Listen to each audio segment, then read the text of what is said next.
el título general es la imprescindibilidad de la sabiduría de Dios. Algo imprescindible es algo que no se puede quitar. Para poder caminar tenemos que tener pies. Para poder respirar tenemos dos cosas que son imprescindibles: un sistema respiratorio y que haya aire. Para poder hablar necesitamos la boca. Para mojarnos necesitamos agua. Eso es imprescindible. Para que en términos naturales, salvo la excepción de Jesucristo, nazca un bebé, se requiere de una célula materna y una célula paterna para que se conciba el bebé. Eso es esencial. Así que cuando hablamos de la imprescindibilidad de la sabiduría de Dios, estamos hablando de que sin la esencial sabiduría de Dios jamás podremos enfrentar correctamente las pruebas y las tentaciones. Hoy lo veremos a la luz de Santiago 1:5 al 8. Voy a leerlo. Quiero que me sigan en la lectura, por favor. Este es el pasaje que voy a exponer, por lo menos una parte. Santiago 1:5 dice: y si alguno de vosotros es falto de ¿qué? ¿Qué debe hacer? El cual da a todos abundantemente y sin reproche, y le será. Pero pida con fe, no dudando nada, porque el que duda es semejante a la onda del mar, que es arrastrada por el viento y echada de una parte a otra. No piense pues que quien tal haga, que recibirá cosa alguna del Señor. El hombre de doble ánimo es inconstante ¿en dónde? En todos sus caminos. Mientras yo leía este pasaje, vino a mi mente una ilustración bíblica. Muchos recordarán cuando Jesús caminó sobre las aguas y fue acercándose a la barca donde estaban los dos apóstoles. Recordarán que en principio pensaron que era un fantasma de una manera racional, porque obviamente ningún hombre puede caminar sobre las aguas a no ser que sea Dios mismo, o a no ser que sea ordenado que así haga de parte de Dios. Y Pedro, cuando lo vio, le preguntó si él era verdaderamente el Señor, y a lo cual él respondió correctamente que él era Jesús, que no debería tener preocupación. Y le dijo: Pedro, Señor, si eres tú, por favor, mándame que yo camine hacia ti sobre las aguas. Y así lo hizo el Señor Jesucristo. Y vemos cómo Pedro comenzó a caminar sobre las aguas, pero en un momento determinado quitó la mirada del Señor Jesucristo y se hundió entre las aguas. ¿Y qué fue lo que le dijo el Señor Jesucristo? ¿Hombre de qué? De poca fe. Bueno, recuerden que Santiago está permeado por todo su ser, todo su corazón y por supuesto su pluma. Todo su espíritu está inspirado por Dios, pero particularmente tiene en mente las enseñanzas de Cristo. Él ve por todo lado la doctrina de Cristo, pero él quiere que la iglesia la ponga en práctica en los momentos tan críticos que está pasando. Yo recuerdo, para ilustrar esto, que en cierta ocasión, yo recuerdo que, no recuerdo si fue en Nat Geo o en la BBC de Londres, no recuerdo, en un canal, yo estaba viendo algo bastante hilarante, bastante divertido. Un hombre estaba enseñándole a la gente, que era un bombero, que en caso de incendio, estaban como en un piso 20avo, que en caso de incendio cómo deberían salir corriendo ordenadamente, que tenían que controlarse, lo mismo si era un terremoto. Y estaba en esta charla cuando de repente empezó a temblar. Así que lo que uno espera es que el bombero empiece a ver, tranquilícense, recuerden las normas y comiencen a bajar en orden. ¿Sabe quién fue el primero que salió corriendo en el video? Que era real. El bombero. Es fácil recomendar qué hacer en ciertas circunstancias, pero cuán difícil es enfrentarlas. Es fácil decirle al que está dolido: haz esto o aquello, pero qué difícil es cuando nosotros somos los que estamos afligidos. Y Santiago lo sabe, y por eso les recuerda en esencia mucho de lo que el Señor dijo en el Sermón del Monte. Por eso dice en el verso 2: gozaos cuando os halléis en diversas pruebas, porque eso fue lo que dijo una y otra vez el Señor en el Sermón del Monte. El verdadero creyente debe regocijarse cuando es maltratado, cuando es afligido, cuando está probado. Así que lo que vamos a ver son dos puntos muy cortos a la luz de esta porción. Primero veremos la sabiduría de Dios como un don comunicable. Y la segunda parte, veremos la esencialidad de la sabiduría de Dios en la prueba y en la tentación. Primer punto, la sabiduría de Dios, don comunicable. Leamos Santiago 1:5 de nuevo todos juntos. Santiago 1:5. Leemos. Y si alguno de vosotros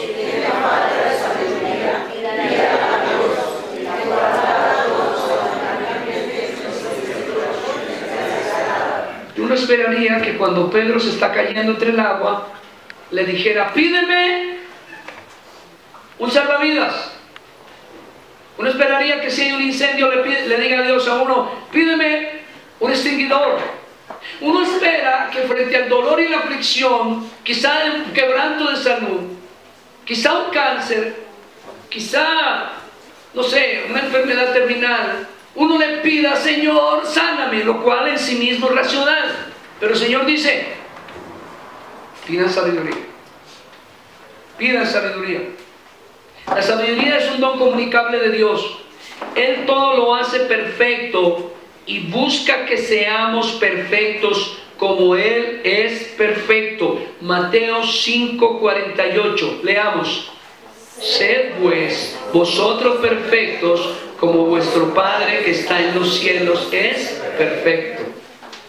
Wayne Grudem define la sabiduría de Dios de esta manera. Leo, abro comillas, la sabiduría de Dios quiere decir que Dios siempre escoge las mejores metas y los mejores medios para alcanzar esas metas. Voy a volver a leerlo.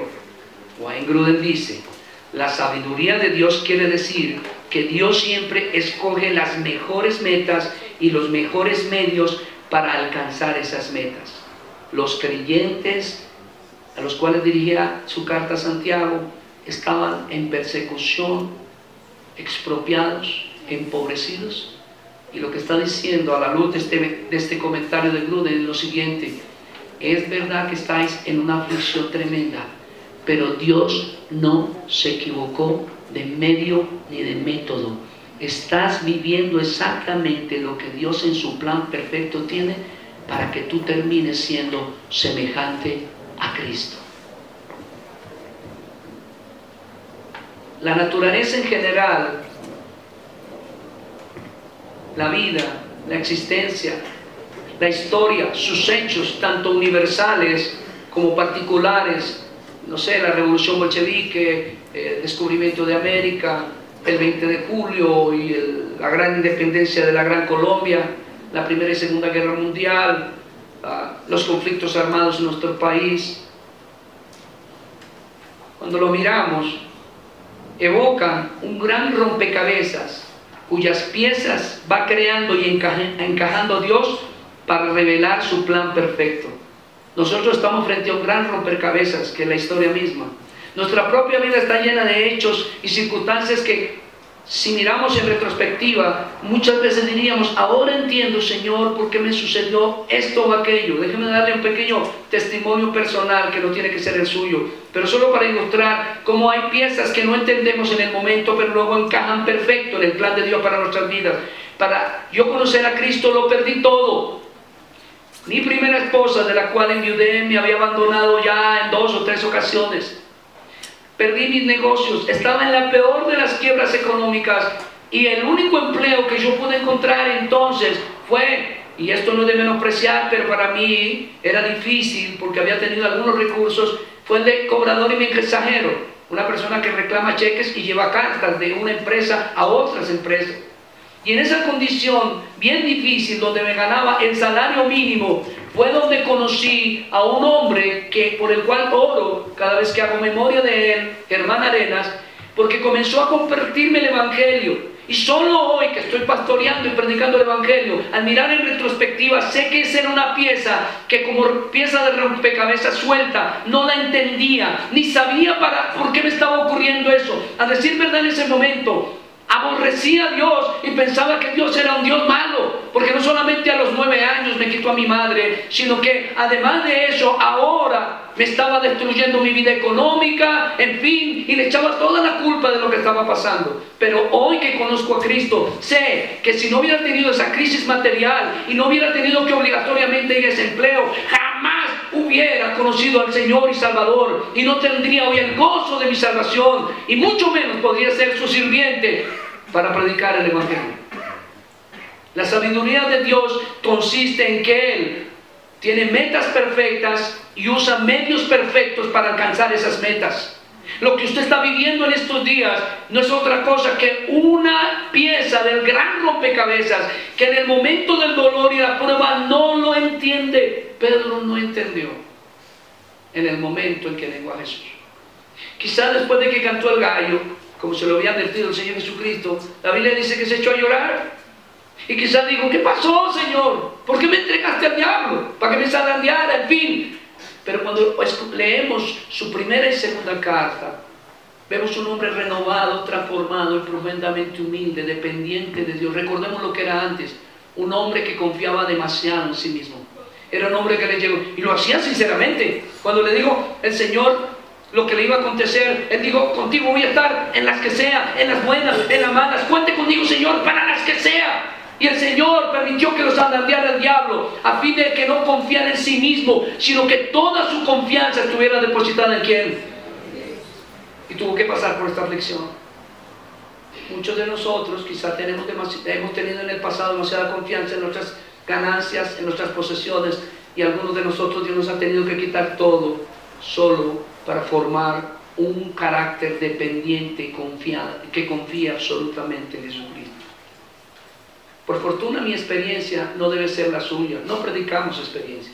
Las experiencias de cada individuo son únicas.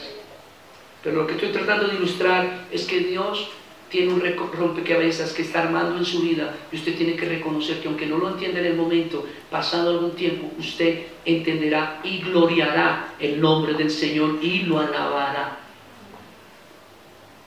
Déjeme mostrarle el plan perfecto del Señor a través de algunas, no pasajes, sino de algunas historias bíblicas. La vida de José, por ejemplo, que se halla en Génesis, es un gran ejemplo de esto. Dios había dicho a Abraham que su descendencia moraría 400 años en Egipto, y el sufrimiento de José es un vivo ejemplo que llevaría a cumplir ese objetivo. El intento de asesinato por parte de sus hermanos para posteriormente venderlo a traficantes de esclavos. La acusación falsa de intento de abuso sexual que formuló contra él la esposa de Potifar, y los varios años de prisión que le implicaron esto. ¿Hacia dónde llevaba tal desarrollo dramático? No a que José solamente fuera exaltado y nombrado segundo después de Faraón, no solamente para ser el medio de preservar de la muerte al pueblo de Israel, y así asegurar que a través de este, particularmente de Judá, nacería el Mesías. El fin de este trama apunta a Dios mismo. Él quiere mostrarnos por medio de la vida de José que su plan es perfecto, que Dios es sabio, que siempre piensa, siente y ejecuta lo correcto. Dios siempre piensa, siente y ejecuta lo perfecto. Otro caso, la sufridísima vida de Noemí, que en el tiempo de hambruna y alejada de Jerusalén, allá en el tiempo de los jueces, ve morir a su esposo y a sus hijos, y queda viuda y desamparada, y que se vio obligada a regresar a su tierra. El propósito: traer a Ruth, a quien vos redimiría. No fue meramente para que viéramos la gracia y la misericordia de Dios. El plan de Dios estaba que fuera parte de la genealogía de Jesús, y esto es mencionado en el Evangelio según San Mateo capítulo 1, a fin de que la iglesia vea que Dios usa caminos insospechados para su plan perfecto. Cuando uno lee Mateo capítulo 1 y le muestra la genealogía del Señor, encuentra entre otros a Rahab, encuentra a Ruth, encuentra personajes que uno dice, era gente mala, que Dios perdonó y que Dios redimió. Pero Dios, en ese capítulo 1 de Mateo, nos permite ver que Dios usa caminos insospechados para cumplir sus planes. Y nosotros tenemos que aprender a confiar en Él. Dice el Salmo 23, aunque ande en valle de sombra y de muerte, no temeré mal alguno. ¿Por qué? Porque su vara y su callado me infundirán alientos, y Él me llevará a pastos frescos, me pondrá en aguas tranquilas. Jehová es mi pastor y nada me faltará. Solo cuando vemos un libro, una carta como la de Santiago, comenzamos a comprender estos pasajes que en otros ámbitos de la misma Biblia no serían tan claros. ¿Y qué podemos decirle de la historia de los judíos durante el periodo del exilio narrado en el libro de la valiente Esther? Mardoqueo es objeto de opresión y abuso por parte de Amán, porque no quiere inclinarse sino ante Dios. El malvado pagano Amán prepara la horca para el fiel siervo Mardoqueo y un acto de honra por parte del rey para sí mismo, según su propio plan. Por el contrario, Dios lo había predeterminado a la inversa. Este impío termina en la horca y Mardoqueo exaltado. ¿Qué quiere revelar Dios? Que no hay que ver las pruebas y las tentaciones, sino oportunidades de, permaneciendo firmes, ver la gloria de Dios, el plan sabio de Dios en acción. ¿Y qué hablar de los prerreformadores como Savonarola y Hus? Murieron, los quemaron, y sus muertes fueron el camino hacia la reforma que vino a traer Martín Lutero. Pablo, hijo de, dijo esto desde la prisión. Léalo conmigo, Efesios capítulo 3, del verso 10 al 13. Leamos. Para que la multiforme sea ahora dada, ¿por medio de quién? ¿Por medio de quién? A los principados, a las potestades, en los lugares que, conforme al propósito eterno que hizo en Cristo Jesús nuestro Señor, en quien tenemos que seguridad y acceso con confianza por medio de la fe en Él, por lo cual pido que no que a causa de mí, por vosotros, las cuales son vuestra gloria. ¿Quién concebiría un plan así? Que el divino Hijo fuera masacrado en la cruz de Cristo para satisfacer la demanda de la ley sobre su pueblo escogido, apaciguar la ira justa de Dios sobre éste, librarles del castigo eterno y sobre todo, y a la vez, he aquí lo que es asombroso, expresar su amor eterno por ellos. ¿Quién podría hacer un plan tan perfecto? Solo Dios. Dios nos permite ver una y otra vez en la Escritura que su plan es perfecto y que lo que está aconteciendo con su vida es perfecto. Perfecto. Nunca los apóstoles, nunca ningún discípulo de Cristo en el Nuevo Testamento, solo como para ejemplo, protestó por las aflicciones. Todo lo contrario, lo veían como parte del propósito de Dios en sus vidas. Segundo punto, la esencialidad o imprescindibilidad de la sabiduría de Dios en la prueba y en la tentación. ¿Por qué Dios dice cuando están en la prueba? Porque eso es lo que dice Santiago: gozaos en medio de las diversas pruebas. Y si alguno es falto de sabiduría, ¿qué debe hacer? Pídala. ¿Por qué hay que pedir sabiduría en las pruebas? Es una pregunta que usted debería hacer en la Biblia. ¿Por qué tengo que pedir sabiduría? Porque no pido protección de parte tuya. Porque no pido que envíes ángeles y me defiendan. Porque no pido que tu espíritu envíe fuego. Porque pido sabiduría. Bien, cuando el hombre cayó en pecado, no perdió toda la imagen y semejanza de Dios a la que fue hecho. Siguió siendo, por ejemplo, racional, por tanto inteligente. Siguió siendo espiritual, aunque está separado de Dios. Sigue siendo adorador, aunque adora lo que no sabe. Posee intelecto, afectos, voluntad, tal como su creador, si bien en proporciones infinitamente limitadas. Con todo, y por su pecado, hace las obras de su padre el diablo. Esto dijo Jesús en Juan 8 a los fariseos. Juan 8, 41 al 44. Leo: vosotros hacéis las obras de vuestro padre. Entonces le dijeron, ¿qué dijeron? Un padre tenemos que, ¿quién es? Dios. Jesús le dijo: si vuestro padre fuese Dios, ciertamente ¿qué? Porque yo de Dios he salido y he venido, pues no he venido de mí mismo, sino que ¿quién? Él me envió. Verso 44, léanlo. Vosotros sois de vuestro padre el diablo, y los deseos de vuestro padre queréis hacer. Él ha sido homicida desde el principio y no ha permanecido en la verdad, porque no hay verdad en él. Cuando habla mentira, de lo suyo habla, porque es mentiroso y padre de mentira. ¿Qué perdió entonces el hombre con la caída? ¿Qué perdió de Dios? En realidad, la posibilidad de disfrutar de la sabiduría divina. Mire, perdió primero el conocimiento verdadero. Su padre es ahora padre de mentira. Los hombres sin Cristo viven bajo la mentira. Pero los hombres de Cristo, ¿bajo qué deberíamos vivir? ¿Y cuál es la verdad? La palabra de Dios, hermano. Y en la palabra de Dios, en el Sermón del Monte, dice: gozaos y alegraos cuando sufráis diferentes pruebas por causa de mi nombre. Esa es la verdad. ¿Qué más perdió el hombre? Su justicia. Odia la ley de Dios y por tanto odia a Dios. Y por último, perdió su santidad y actúa contra ella. Pablo en su carta a los romanos advierte que los que son de la carne viven conforme a esa realidad, mas los que son del Espíritu viven conforme a esa nueva naturaleza dada por Dios en Cristo. Eso no parece haberlo entendido bien en su inmadurez dos apóstoles atentamente. Lucas 9, 51 al 55. Yo quiero que lo leamos todos. Leamos. Cuando se cumplió el tiempo en que él había de ser recibido arriba, afirmó su rostro para ir a ¿dónde?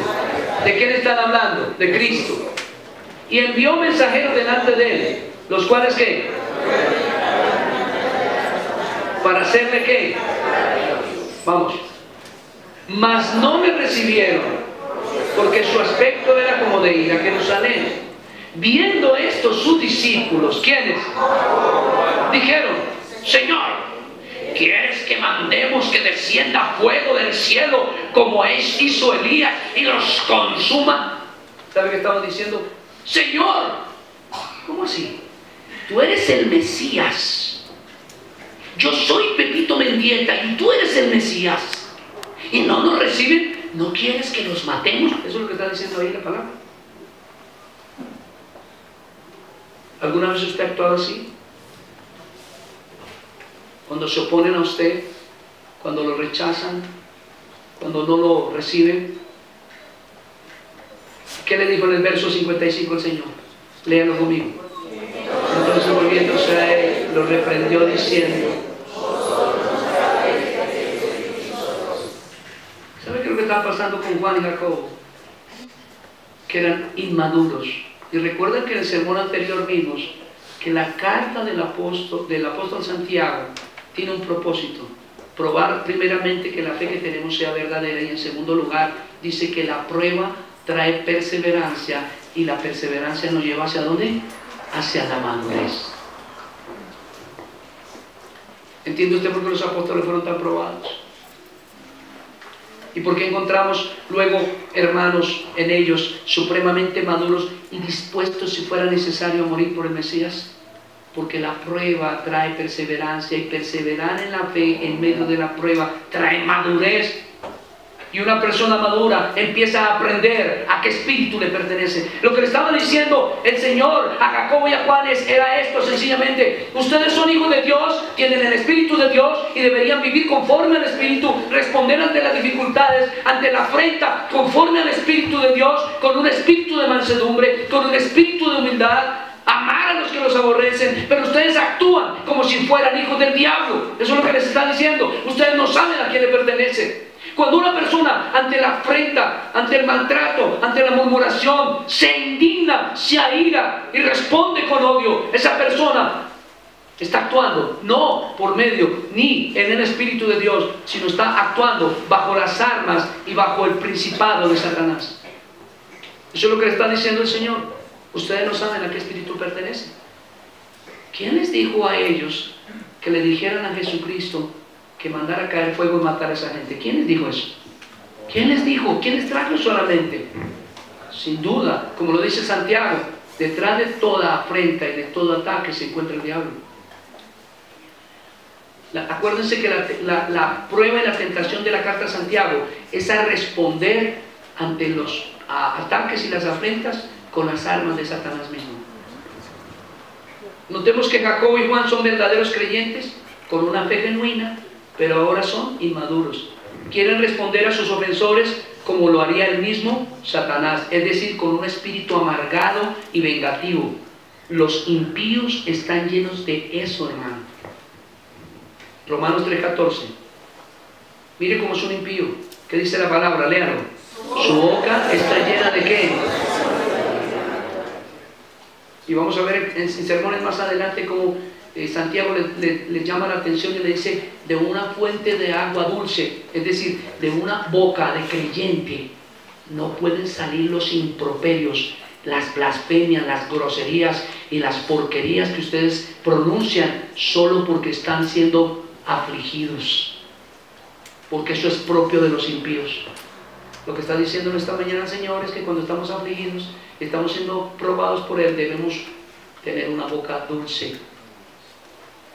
Dice el Pablo a los Efesios que entre ustedes se hable con cánticos, himnos y salmos de una manera espiritual. Es decir, que nunca hay una disculpa para lanzar improperios contra nadie. Pero pastor, es que mi marido me golpea, aunque le golpee, aunque le matare. Pero es que me están robando, porque es que el vecino de al lado se apropió de parte, qué sé yo, de mi terreno, o cualquiera que sea la afrenta. No, es que en esa EPS no me atendieron apropiadamente y yo tuve que cobrar al médico del cuello y zarandearlo y decirle 3 verdades para que reaccionara. Es exactamente lo que está diciendo Santiago. Esto no debe ser así, hermano. Si ustedes tienen el Espíritu de Dios, tienen que responder como el Espíritu de Dios respondería. ¿Cómo es descrito el Espíritu Santo? ¿Qué figura toma cuando se posa sobre Jesús? ¿La forma de qué? ¿Y qué carácter le podemos atribuir a una paloma? Manso, humilde, sensible. Una paloma no alcanza a moverse un poquito y se mueve. Y eso es lo que está diciendo aquí la palabra. Los impíos están llenos de amargura y de maldición, dice ahí en ese versículo Pablo. Pero Santiago entiende perfectamente que esto no es lo propio de un verdadero cristiano. Y en Efesios 4:31, mire lo que dice la Escritura: quítese de vosotros, ¿qué? Enojo, ira, gritería, maledicencia y toda. Pero es que no me quiere pagar mi deuda. Si pastor, entienda, me quitó la casa, me quitó el dinero, es un miserable. Cállate. Porque esa no es la respuesta del creyente. Bendícelo. Ora por él. Pídele a Dios que lo perdone.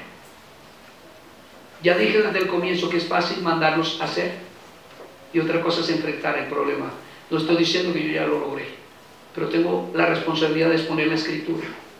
Ame a esa persona, perdónela, ore por ella. Si te pidió andar una milla, dice la Escritura, ¿qué debes hacer? Si te pide algo prestado, tienes que darle. Qué difícil es ser cristiano sin el Espíritu. Porque esto es literalmente imposible para los impíos. Los impíos tarde que temprano explotan y se dejan salir el Hul que hay en ellos, que en este caso ilustra el viejo malvado que hay en ellos. Pero un verdadero cristiano, es verdad que eventualmente estalla en pecado, pero en la medida que crece en la fe, en la medida en que supera las aflicciones, se va volviendo un hombre, una mujer mansa y humilde de corazón. En esto sabrán que vosotros sois hijos de Dios, en que améis a vuestros enemigos. La carta de Santiago dije que encierra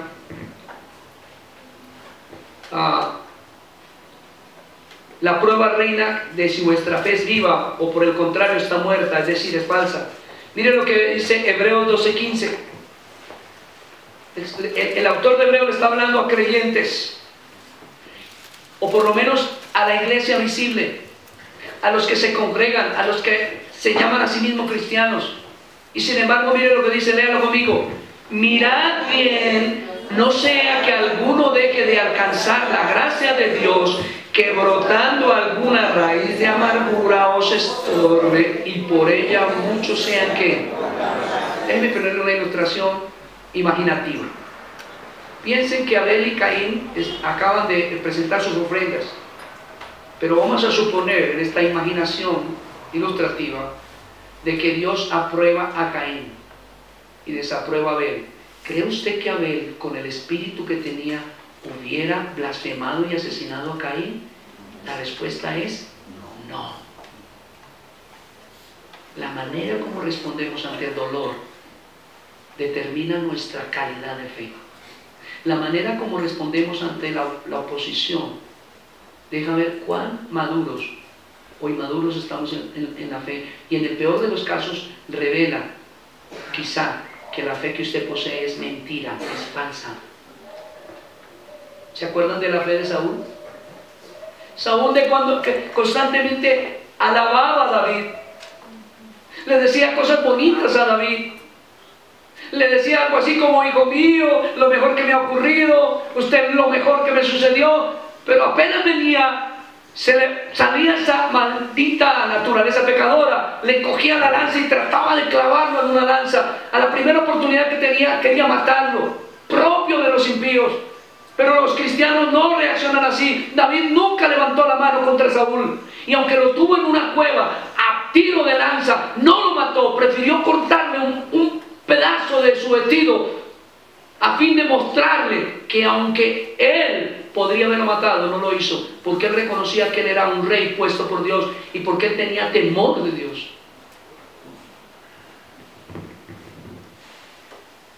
Luego Santiago dice que cuando os halléis en diversas pruebas, necesitáis de la sabiduría divina, que puede resumirse así.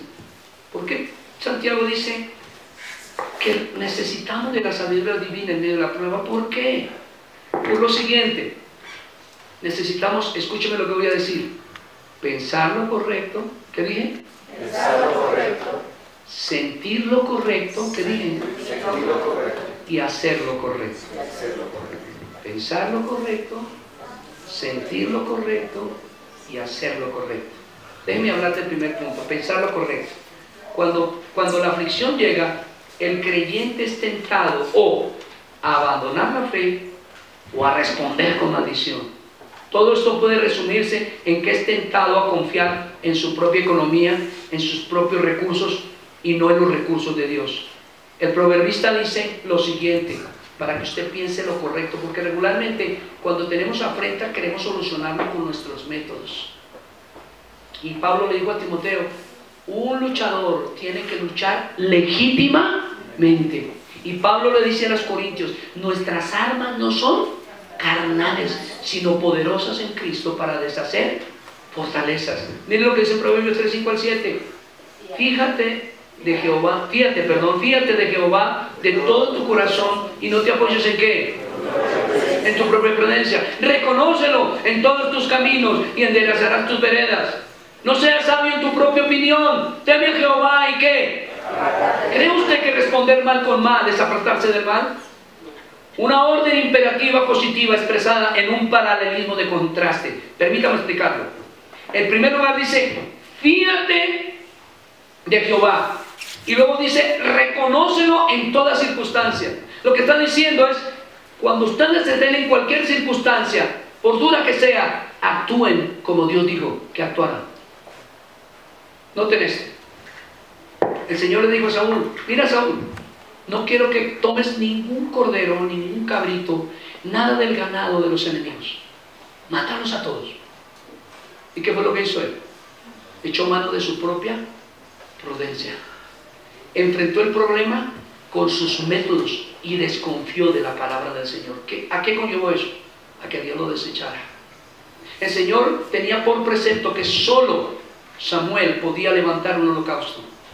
Y como Samuel se demoraba en llegar, entonces Saúl presentó por su propia mano el holocausto. Y el Señor lo desechó como rey. Y no solo como rey, la Biblia nos dice que él era un impío y estaba ahora morando en el infierno. Nosotros tenemos que aprender a responder al mal con los métodos de Dios. ¿Me deja mostrarle una ilustración sencilla, hermanos? La Biblia dice: la palabra dulce, repítalo conmigo, la palabra dulce apacienta la ira. Lo que está en la mente del proverbista es esto: hay un energúmeno o una energúmena agrediéndolo a usted, y usted lo que tiene que responder es con sabiduría y con dulzura y con ternura. Te está haciendo daño, te está maltratando y tienes que aprender a hacerlo. Usted no tiene idea cómo preparar esta carta ha cambiado, transformado mi vida. No tiene idea. Quizá mi esposa y mis hijos, que son más cercanos, pueden ver algo de lo que ha hecho esta carta en mi vida. No importa qué daño nos estén haciendo, tenemos que actuar como Jesucristo actuaría. La pregunta es, ¿qué haría tu Señor Jesús? Si me golpean en una mejilla, yo no voy a permitirlo. Y el Señor le dice, pon la otra mejilla. ¡Wow! Eso es fácil decir. Pero lo que estoy diciendo en calidad de predicador es esto. Hazlo. Quizá el cachetadón te duela, pero pasado el tiempo verás la gloria del Señor en tu vida.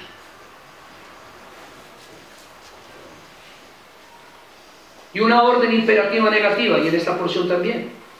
No te apoyes en tu vieja naturaleza. ¿Por qué? Porque es malvada y está viciada. Tú no puedes solucionar como un carnal lo que se tiene que solucionar como un hombre espiritual. Tú no puedes actuar como lo actuabas cuando eras impío. Yo recuerdo una historia que contó Germán Castro Caicedo. Hace alrededor de unos 20 y tantos años apareció en el canal nacional, en aquella época creo que era la cadena 3, entrevistando a un sicario en la cárcel de, me parece que era Itagüí, no recuerdo si es la ciudad donde está la cárcel, pero ahí era en Antioquia, una cárcel terrible. ¿Y por qué lo entrevistaba? Recuerdo que el cuestionario empieza de esta manera: dicen que usted es un hombre totalmente extraño ahora.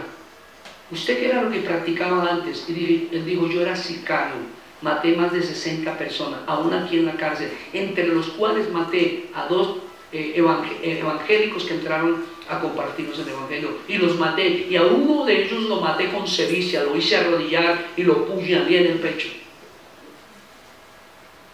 Pero, ¿qué es lo extraño que está pasando ahora? Dijo Germán Castro Caicedo, que este hombre, un día cualquiera, vino un pastor, predicó el evangelio. ¿Y qué ha sucedido después? Y él mismo narra: por primera vez entendí que yo era un pervertido, me arrepentí, le entregué mi vida a Cristo, mi vida fue transformada, y en más de 7 ocasiones me han intentado matar, me han herido en muchas ocasiones, y mi única respuesta que les he dicho es: Cristo es Dios y Cristo puede perdonarlos. Eso es increíble, pero es lo que debería ocurrir, no solamente por excepción con ese sicario, sino con todos nosotros. No respondamos al mal con mal, porque por eso las bendiciones de muchos de nosotros están retenidas, porque queremos solucionar los problemas de este mundo con las leyes de este mundo. No se preocupen, dice el Señor, aun cuando hablen mal de vosotros y mientan contra vosotros por causa de mi palabra. Constantemente los predicadores que procuramos predicar la verdad bíblica somos puestos en deshonra, hablan de nosotros, salen de la iglesia y dicen porquerías, pero el Señor dice: ora por ellos y clámame a mí para que ellos sean perdonados y restaurados, porque esa debe ser la oración de un verdadero creyente. Jamás la venganza debe estar en la mente y en la boca de un verdadero cristiano.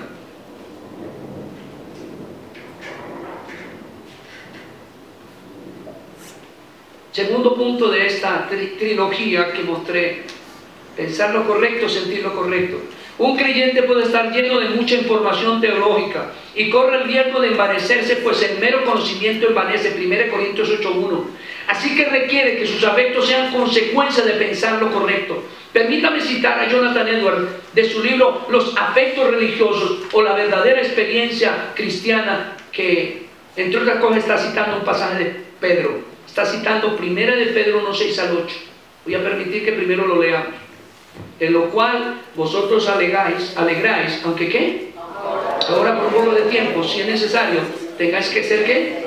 Afligidos en diversas pruebas, para que sometida a prueba vuestra fe, mucho más preciosa que el oro, el cual, aunque perecedero, se prueba con fuego, sea hallada en alabanza, gloria y honra cuando sea manifestado ¿quién? A quien amáis sin haberle visto, en quien creyendo, aunque aún no lo veis, os alegráis ¿con qué? Gozo incomprensible, gozo asombroso. ¿Cómo puedo no gozarse porque le hagan daño? Pero eso es lo que Dios está diciendo que usted tiene que experimentar. Y dice Jonathan Edwards, ahora sí, porque era la porción de la que él estaba hablando, gozo en Cristo. Aunque sus sufrimientos, está hablando de Cristo, externos eran terribles, sus gozos espirituales internos eran mayores. Estos gozos los fortalecían y los capacitaban para sufrir con buen ánimo. Pedro recalca dos cosas en cuanto a este gozo. Primero, nos dice su origen, era el producto de la fe, en quien creyendo, aunque ahora no lo veáis, os alegráis con gozo inefable. En segundo lugar, dice Edwards, nos describe la naturaleza de este gozo, inefable y glorioso. Era gozo que no se podía expresar porque era tan diferente de los gozos mundanos. Era puro gozo celestial. No había palabras para describir su excelencia y dulzura. Era inefable también en el sentido de que Dios no había derramado sobre su pueblo tribulado en tanta abundancia que era imposible definir ese alcance. Ahora la doctrina que Pedro nos está enseñando es esta. La verdadera religión consiste principalmente en emociones santas. Pensar lo correcto, sentir lo correcto. Déjame decirle algo. Si te golpean, tienes que pensar lo correcto. ¿Y qué es lo correcto?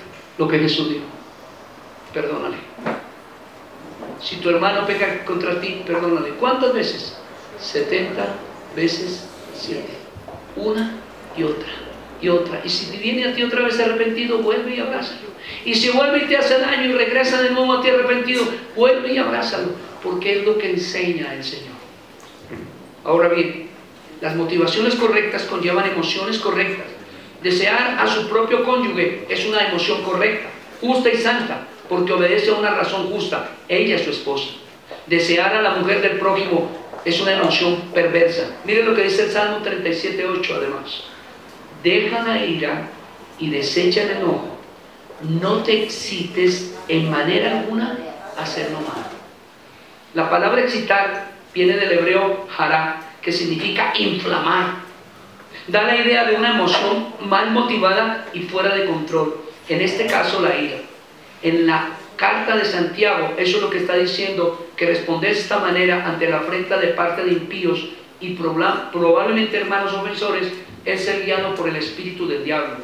El Proverbio 3 nos dice rápidamente, para ir cerrando, bienaventurado el hombre que haya que, y que tiene en la inteligencia, obtiene perdón, porque su ganancia es mejor que la ganancia de la plata y sus frutos más que el oro fino.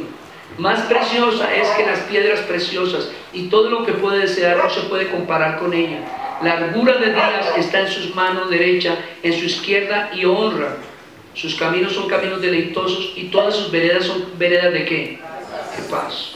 Y por último, hermano, pensar lo correcto, sentir lo correcto y hacer lo correcto. La imprescindibilidad de la sabiduría de Dios a esta altura es evidente. Pedro nos dice en su primera carta 1:7, para que sometida a prueba vuestra fe, mucho más preciosa que el oro, el cual aunque perecedero se prueba con fuego, sea hallada en alabanza, gloria y honra cuando sea manifestado ¿quién? ¿Sabe qué dice Edward de esto? Jonathan Edwards dice, Pedro selecciona las emociones de amor y gozo cuando describe la experiencia de estos cristianos. Recuerde, está hablando de creyentes que estaban sufriendo persecución. Sus sufrimientos estaban purificando su fe, haciendo que fuera hallada en alabanza, gloria y honra cuando sea manifestado Cristo. Estaban por lo tanto en una condición espiritual saludable, y Pedro resalta su amor y gozo como evidencia de esta salud espiritual. ¿Qué son las emociones?, se pregunta Edwards. Se podría hacer en este momento la pregunta, precisamente, ¿a qué se refiere usted cuando habla de emociones? Mi respuesta, dice Edward, sería la siguiente: las emociones son las actuaciones enérgicas e intensas de las inclinaciones y la voluntad del alma. Dios ha dado al alma humana dos capacidades centrales: la primera el entendimiento y la segunda la inclinación o la voluntad. Déjame terminar entonces con Santiago de nuevo. Santiago le está diciendo a todos los expatriados, a todos los judeocristianos que están en gran oprobio, gócense en medio de las diversas pruebas, sabiendo que la prueba trae perseverancia y que la perseverancia tiene su obra completa, madurándolos, haciéndolos cristianos más maduros, más firmes, no cristianos de chocolate, sino cristianos fieles. Y luego dice, Pero si a alguno le falta la sabiduría, pídala, porque Dios nos la dará total y sin reproche, en gran medida. ¿Por qué? Bueno, porque en Santiago 3, del 13 al 17 dice: ¿quién es sabio y entendido entre vosotros? Muestre por la buena conducta sus obras en sabia ¿qué? Lo que está diciendo Santiago es: una persona sabia es una persona mansa, su conducta es tierna. Verso 14: pero si tenéis que celos amargos, ¿y qué más? No os jactéis ni mintáis contra la verdad, porque esta sabiduría no es la que desciende de lo alto, sino como terrenal, animal, diabólica. Porque donde hay celos y contenciones, allí hay perturbación y toda obra ¿qué? Pero la sabiduría que es de lo alto es primeramente pura, después, luego, llena de misericordia y de buenos frutos, sin incertidumbre ni hipocresía. Como ese es un tema que vamos a predicar más adelante, solo déjenme terminar diciendo esto. Me encanta el contraste que hace Santiago entre la sabiduría terrenal y la sabiduría del Señor. La sabiduría del Señor siempre nos llevará a actuar de una manera tierna, dulce, amable ante las peores circunstancias. Si echáramos mano a esa sabiduría, si clamáramos por ella en nuestros matrimonios, si clamáramos por ella en la administración y gobierno de nuestros hijos, si clamáramos por ella en la relación con nuestros padres, si clamáramos por ella en la relación con nuestros hermanos en la fe, y si clamáramos por ella en la relación que tenemos con los impíos, nuestra vida sería verdaderamente transformada. Dios quiere que respondamos correctamente ante la prueba. No hay disculpa para hacer daño. No hay disculpa. Dios no nos autoriza en ninguna circunstancia a hacerle mal a nadie, ni de pensamiento, ni de palabra, ni de acción, porque Él mismo fue vituperado, molido por nuestras transgresiones, pero Él no abrió su boca. Como ovejo fue llevado al matadero. Si hay alguno aquí que este evangelio nunca lo había oído, si hay alguno aquí que ha oído el evangelio de la prosperidad, el evangelio de la salud, pero no había oído el evangelio de recibe un corazón nuevo y arrepiéntete, corre a Cristo con fe, hoy es ese día. En cuanto a los que ya conocemos a Cristo, tenemos que pedir perdón, porque reconocemos que hemos actuado constantemente en la sabiduría diabólica, en la sabiduría del mundo, en la sabiduría humana, y lo único que hemos logrado es problemas, más afrentas, y que el nombre del Señor sea bendito.